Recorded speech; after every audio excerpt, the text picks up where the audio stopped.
morning. Welcome to my Tireside Chat. It is Thursday, March 6th, I do believe. Yes. 2025. I wasn't sure whether I wanted to put this video on my crypto channel because it's gonna lead heavily into politics.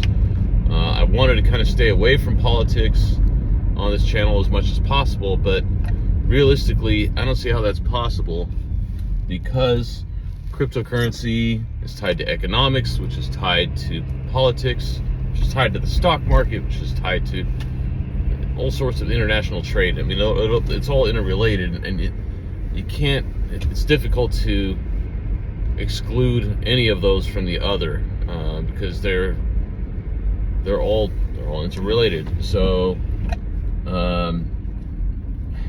we've had what seemed like the beginnings of a bull cycle, and then we were kind of thinking, oh, we're in a pause. But it's been a really weird thing these past few months. In hindsight, you know, there's part of me, I'm not sure what to think, because Trump got elected, and of course 90% of the crypto community was pro-Trump. I don't really know if that's an accurate number, but that's just my guess, based off of the people that I've talked to on a regular basis in the crypto community, and I think I've said that before. Trump is pro-crypto, he says, and he's talked about that a lot recently, which is great, I guess. You know, we can discuss whether or not the U.S. government getting involved in crypto is a good thing or a bad thing or whatever, but that's kind of a separate discussion, but also related. So with Trump getting elected, the market pumped in anticipation of him being elected and getting rid of Gary Gensler and you know, the all the things that went along with that. A lot of that was just anticipation because he didn't come into office until January 20th, of course. And then when he came into office, all that talk, which I was concerned about during the campaign, because, you know what, I'm just going to say it, if you didn't already guess or already know me, I was strongly against Trump. And that doesn't mean that I was strongly for Harris in the sense that I really, really liked her necessarily. It just means that, as always, pretty much at every election in my adult life, for me, it's been a choice between the lesser of two evils, and potentially a third party.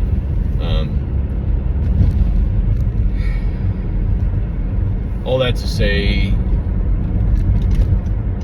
when Trump was campaigning and he was talking about implementing tariffs to make other countries pay us back, or, you know, the United States hasn't been treated fairly, you know, I was thinking, I mean, I know he implemented tariffs during his first administration, but I can't see him actually going through with what he's talking about. That would be stupid.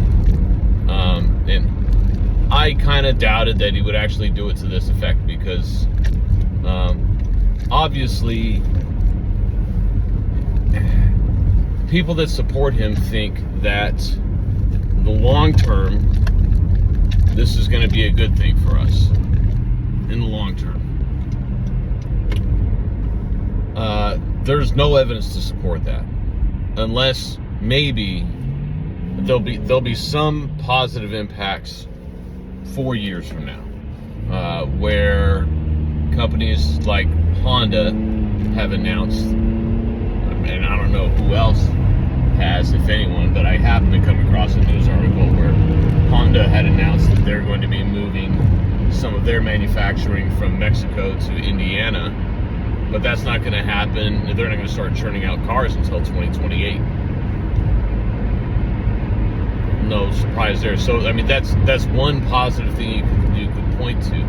But one of the things about implementing tariffs, apart from in the short term causing panic in the markets and raising prices, raising inflation, and this is pretty much going to be across the board because he's doing this again with metals, aluminum and steel, and agricultural goods. So I mean, we're going to see this at the supermarket. We're going to see this in housing, building materials, which is why, also, by the way, when Trump got elected and there was still talk of tariffs, a lot of companies, businesses kind of panicked and went and stocked up on all sorts of stuff before he took office, just in case he actually went through with all of this. Now that he has, and we're starting to already see some of the effects of it. Sorry, eventually I'll get to talking about cryptocurrency, but we're starting to see all the effects of it. So short term, and Trump has said himself, he said in his, I don't know if you call that the State of the Union speech the other night or whatever, Tuesday night, that there would be some short-term pain. And he's said that multiple times. And I don't know, there are people in the crypto community that I follow who are all about Trump and strongly believe in who they voted for, and that all of this is going to wind up being a good thing in the end. But I have yet to get an explanation as to exactly how that's going to be a good thing when all the indicators, all of the market experts and the economists and most politicians that aren't up Trump's ass 100% agree that tariffs are really, really bad. There's no reason for us to be doing this, and it's stupid. Which I have to ask, and I was thinking about this in the middle of the night, and I couldn't sleep, which that happens to me all the time anyways. Usually I'm thinking about one thing or another. But I posted about, I was like reading about it, Googling it at 1:30 in the morning, wondering why really is Trump doing this? Is it because he has to have, well, I say this, but you would think the administration would have all of their big corporate C-suite business buddies bombarding them all the time with, hey, what the hell are you doing? Our stock prices are plummeting, the market's not in good shape, all this talk of tariffs and trade wars is not good for business, and we don't like what you're doing. He has to have people around him, maybe not telling him because everybody's scared to tell Trump anything. I mean, I can see that. I think that has happened before, and Trump only likes people in his circle who are complete yes men and wouldn't dare say anything negative to him or to contradict what he's doing. That's a problem.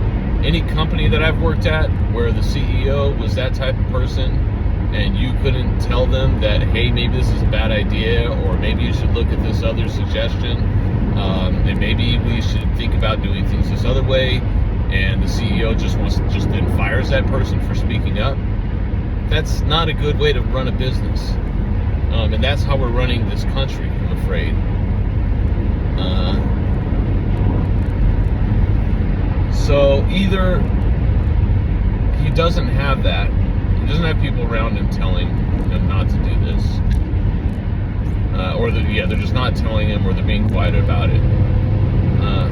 But he thinks this is a really good idea still, or this is just a big psych out to try to get some concessions from these other countries. But the thing is when he threatened this in the beginning of February with Mexico and Canada, he already got concessions from Mexico, and they deployed troops to the border. They took measures to they sent cartel members to the United States for a trial, something like 29. Like they complied with a bunch of demands, and then it's like, okay, it was like, I think the thought was, if you comply with these demands, then we'll lift these tariffs, or we won't implement them in the first place. And that never happened, even though they did that, and the goalposts got moved. And with Canada and all of this, you can go, which I went in the middle of the night when I was searching, to the whitehouse.gov site, because that came up in my search results. It was like the second or third thing that came up in my search results when I searched for why the hell are the tariffs being implemented. On the White House website, there's the page that talks about tariffs and why President Trump is doing this great thing, and it goes in all this detail, and it's under the, I forget the name of the act, but it's what allows him to implement these tariffs. It's in the name of controlling dangerous drugs coming across the border, namely fentanyl, and dangerous immigrants. But the main reasoning for it is because of fentanyl, and which this is being used to justify levying tariffs against Canada as well. But only like 0.2% of the fentanyl that comes into the country is coming through Canada. So why punish Canada? Why are we punishing Canada as well? What do we hope to actually get out of Canada? What's the point? Other than to screw with our economy. Now, the only other benefit that does come from tariffs, there is a benefit, and one of the websites I went and was reading up on, and I shared this article on my Facebook page, was from the Tax Foundation, which is taxfoundation.org,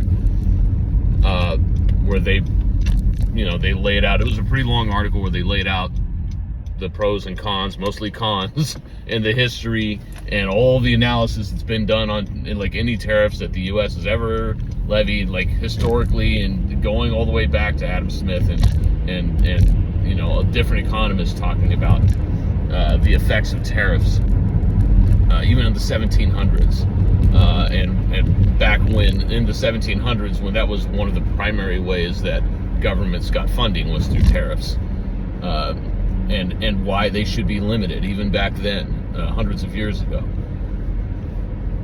The only benefit being that by theoretically implementing these tariffs or taxes on imports against other countries, making those products more expensive for the consumers here, that allows room for, the consumers will then have to turn to domestically produced equivalents if they exist, which they don't always exist, because it's hard for us to get, like, most of, if not all of our avocados come from Mexico, for example.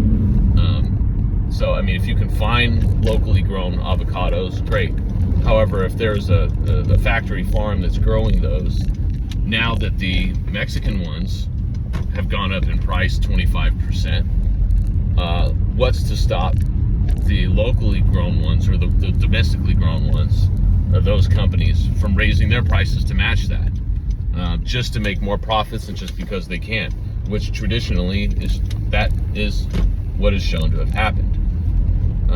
So in the end, who benefits from that is just the domestic companies being able to raise their prices, because this is a capitalist system. That's the way it works.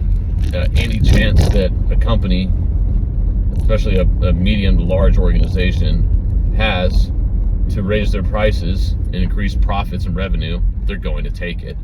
And especially if it's a publicly traded company, they're going to, their shareholders, that's what they want. And there's no talk of controlling any of that.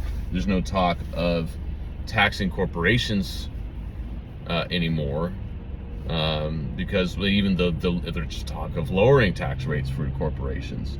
All the while, the corporate tax rate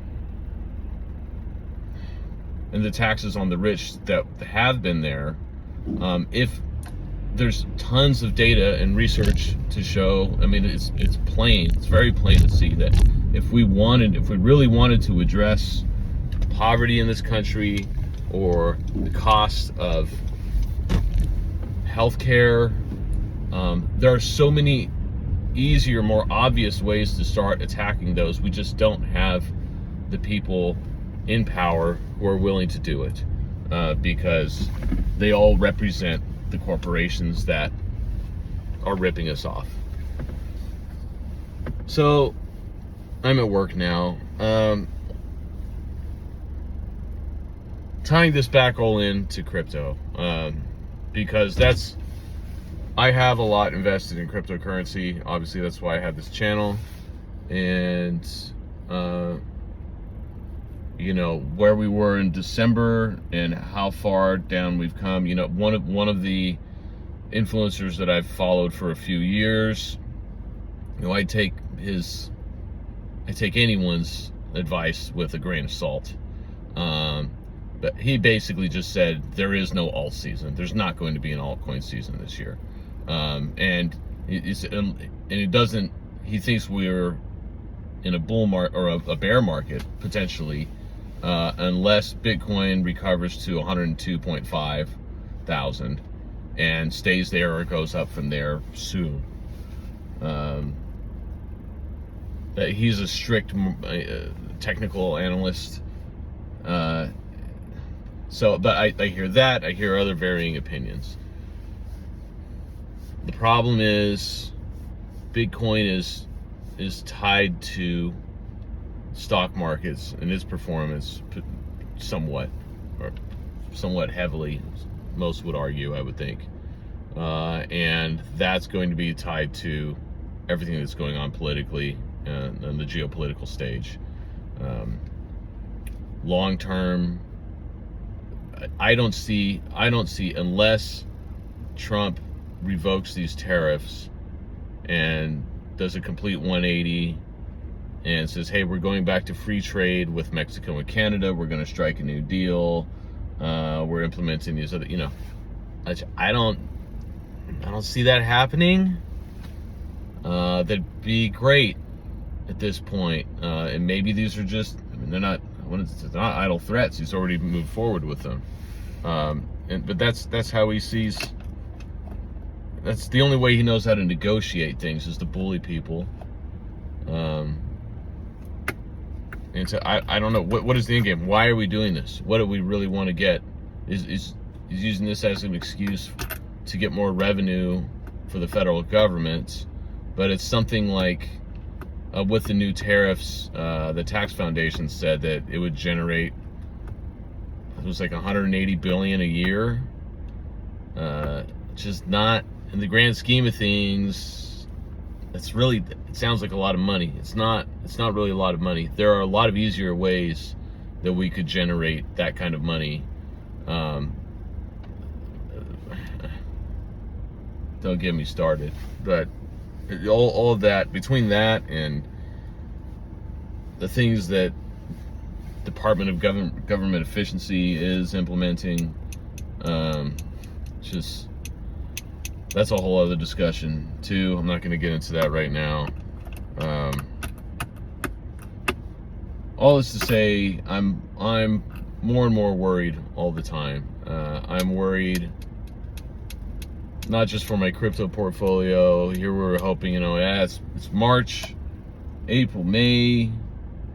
Maybe I was, you know, a lot of people were expecting us to be in a full bull run by now and see a good altcoin season with public interest, money pouring in, and you know, us going up from where we were in December, which I was hoping with some of the coins that I had that I could hit my price targets and cash some out. And we also have got the problem of, you know, I traded for some pretty good gains last year, and now, you know, looking at having to pay capital gains taxes on that, as are a lot of people in the community. And here, April 15th is right around the corner, and we're going to have to deal with that.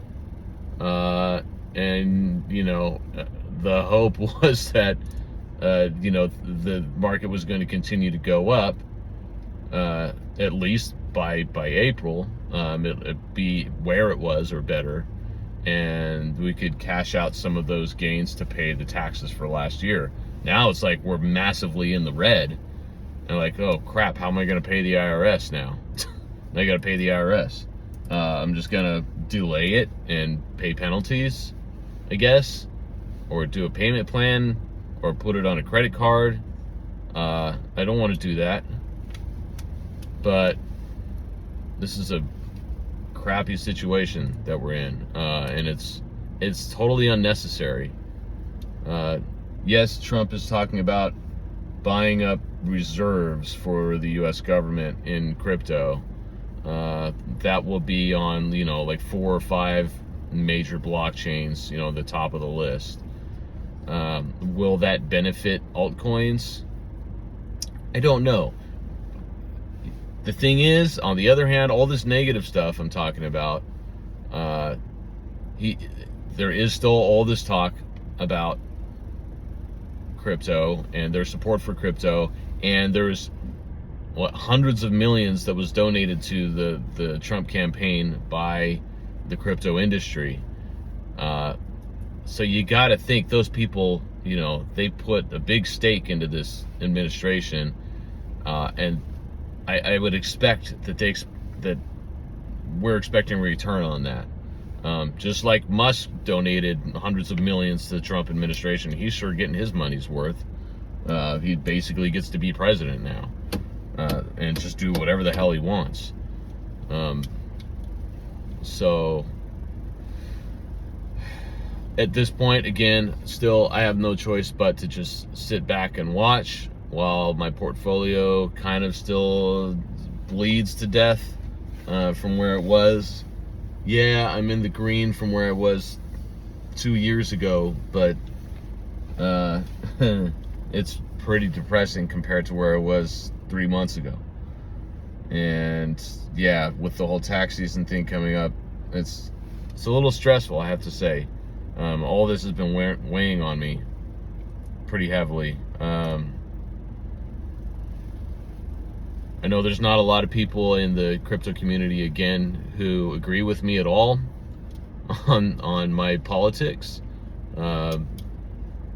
This is geared more towards people who are open-minded and lean more to the left, like I do. And I use the term, I hate using the term the left in general, because it gets misconstrued so badly. It's a very loose term. People on the right, which is, I think, a more well-defined term, that fits a certain smaller spectrum of the political sphere. When you use the term the left around them, I think they think of all of the baby-eating people in the Democratic Party, and the Biden family, the Biden crime family, and blah blah blah.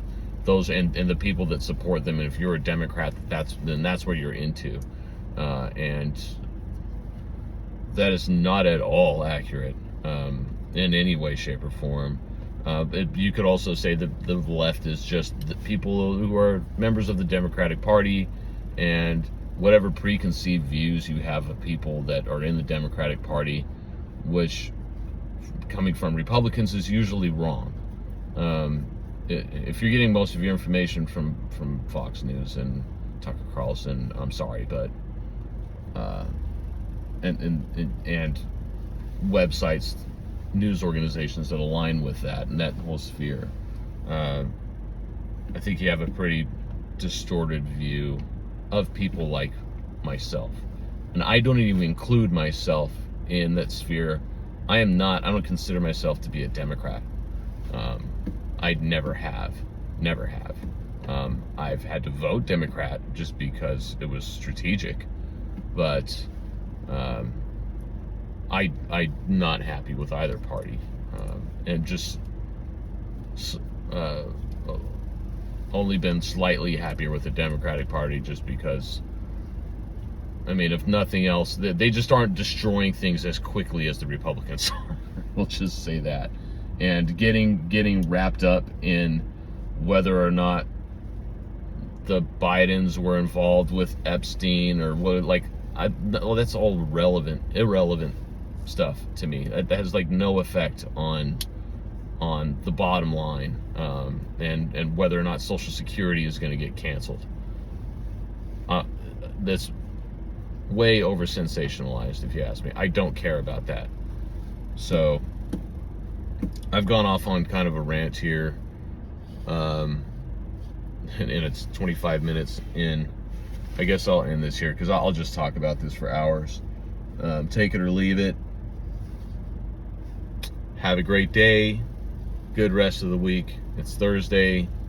It's rainy and cold, which I'm happy about because summer's right around the corner and it's going to be hot as hell.